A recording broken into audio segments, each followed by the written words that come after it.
प्रयागराज में एक बहुत बड़ा माफिया, कन्वर्जन माफिया, उसका केस अभी सुप्रीम कोर्ट तक आया था। एक यूनिवर्सिटी का वाइस चांसलर भी बनकर बैठा हुआ है, लाल।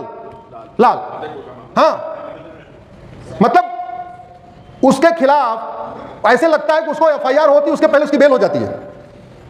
इतना तगड़ा नेटवर्क, इतना पैसा। तो अगर भारत को सुरक्षित बनाना है तो अब समय आ चुका है, सबसे पहले न्यायपालिका को भ्रष्टाचार मुक्त बनाना पड़ेगा। बहुत भ्रष्टाचार, न्याय बिक रहा है, बस खरीदने वाला चाहिए।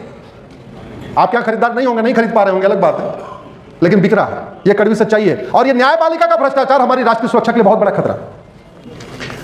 दूसरी, सेक्शन 113 एक्ट ऑफ टेररिज्म, यह धर्मांतरण एक्ट ऑफ टेररिज्म है। मुगल क्या करने आए थे, जोर से बोलिए जरा। सत्ता के लिए नहीं आए थे, यह हमें झूठ पढ़ाया गया। मुगलों का लक्ष्य था यहां कन्वर्जन करना। सत्ता उनके लिए साधन था, क्योंकि सत्ता प्राप्त करने के बाद कन्वर्ट कराना आसान होता। अंग्रेज भी यहां कोई बिजनेस व्यापार करने नहीं आए थे, अंग्रेज क्रिश्चियनिटी को फैलाने आए थे। सत्ता उनके लिए साधन था, वो जब साधन मिल गया उसका उपयोग किया, उन्होंने कन्वर्ट किया। सेक्शन 147 वेजिंग वॉर, धर्मांतरण से बड़ा वेजिंग वॉर क्या है। सेक्शन 152 संप्रभुता के लिए खतरा, एकता अखंडता के लिए खतरा। धर्मांतरण से ज्यादा एकता अखंडता के लिए क्या खतरा है। 26/11 किसने किया था, जोर से बोलिए जरा। किसने किया था? नहीं, शब्द ठीक उपयोग करिए, कन्वर्टेड हिंदू ने। 26/11 किसने किया, जोर से बोलिए जरा। अल फलाह के डॉक्टर कौन है? अफजल गुरु कौन था?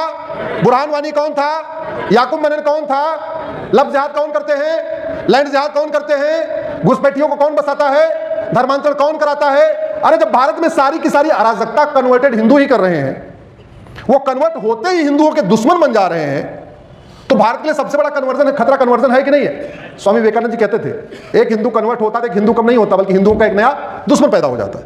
इस कन्वर्जन को कौन रोकेगा? चिंतन मंथन करने से, सेमिनार करने से, कॉन्क्लेव करने से, प्रेस कॉन्फ्रेंस करने से, टीवी पे बहस करने से, अखबार में लेख लिखने से, अखबार में खबर छपने से धर्मांतरण रुक जाएगा क्या? नहीं, धर्मांतरण रुकेगा जब राम नीति लागू होगी, भय बिन होए न प्रीत। धर्मांतरण तब रुकेगा जब कृष्ण नीति लागू होगी, सठे साठम समाचरित। धर्मांतरण तब रुकेगा जब पूर्वजों की बात लागू की जाएगी, लोहा लोहे को काटता। मैं पूरी जिम्मेदारी के साथ कह रहा हूं, धर्मांतरण को एनएसए को बदलिए, धर्मांतरण को राष्ट्रीय सुरक्षा के लिए खतरा घोषित करिए। यूएपीए को बदलिए, धर्मांतरण को अनलॉफुल एक्टिविटी डिक्लेयर करिए। सेक्शन 111 बीएनएस बदलिए, धर्मांतरण को ऑर्गेनाइज्ड क्राइम डिक्लेयर करिए। सेक्शन 113 को अमेंड करिए, धर्मांतरण को एक्ट ऑफ टेररिज्म डिक्लेयर करिए। सेक्शन 147 बदलिए, धर्मांतरण को वेजिंग वॉर डिक्लेयर करिए। सेक्शन 152 बदलिए, धर्मांतरण को भारत की संप्रभुता, एकता, अखंडता के लिए खतरा घोषित करिए। धर्मांतरण कराने वाले मिशनरी और जिहादियों का narco polygraph brain mapping test करने, 100% प्रॉपर्टी जब्त करने, नागरिकता खत्म करने और साल भर के अंदर उनको 20-50 साल सजा देने के लिए कानून बनाइए। मैं गारंटी के साथ कहता हूं, कल से अगर धर्मांतरण रुक जाए तो आजीवन में वकालत छोड़ दूंगा।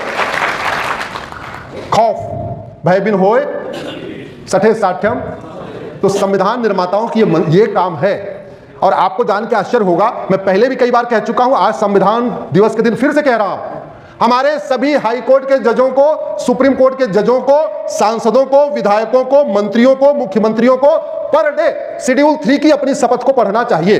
उन्होंने शपथ किया लिया है कि मैं भारत की संप्रभुता की रक्षा करूंगा, मैं भारत की एकता अखंडता की रक्षा करूंगा। और संप्रभुता के लिए जो सबसे बड़ा खतरा है, लफ्ज जिहाद, लैंड जिहाद, धर्मांतरण, घुसपैठ, जनसंख्या विस्फोट। भारत की एकता अखंडता के लिए जो खतरा है, लफ्ज जिहाद, लैंड जिहाद, धर्मांतरण, घुसपैठ, जनसंख्या विस्फोट। और एक बात और भी याद रखिए, कोई व्यक्ति 5 लाख वोट से विधानसभा जीत ले, 10 लाख वोट से लोकसभा जीत ले, वो विधायक सांसद नहीं कहलाएगा जब तक कि वो संविधान की शपथ नहीं लेगा।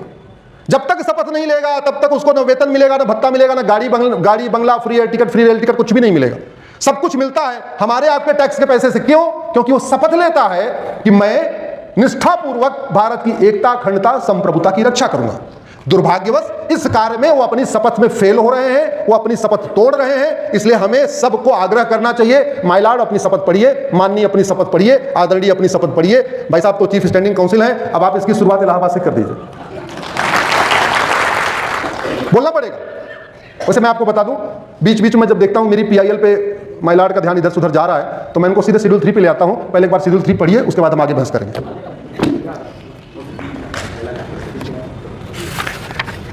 एक जो बहुत बड़ा डिस्टर्बेंस क्रिएट हो रखा है वो आर्टिकल 25 की गलत व्याख्या के कारण और आर्टिकल 30 की गलत व्याख्या के कारण, या ये कहिए आर्टिकल 25 से 30 की गलत व्याख्या के कारण हो चुका है। हालांकि कुछ जजेज अभी इसको समझने लग गए हैं, कुछ माननीय जजों का इस पे धीरे धीरे वो अपने विचार बदल रहे हैं, चीजें बदल रही हैं, लेकिन इस पे पूरे देश में, और इसके लिए मैं चाहता हूं कि अधिवक्ता परिषद भारत के प्रत्येक कोर्ट में, विशेष रूप से प्रत्येक हाई कोर्ट में कॉन्क्लेव आयोजित करे, एक सेमिनार आयोजित करें, कोशिश करें अगर वहां पे चीफ जस्टिस आ जाए तो और अच्छा है, ना चीफ जस्टिस आए तो सीनियर जजों को वहां बुलाएं, लेकिन आर्टिकल 25 से 30 के ऊपर चर्चा करें कि आर्टिकल 25-30 कहता क्या है।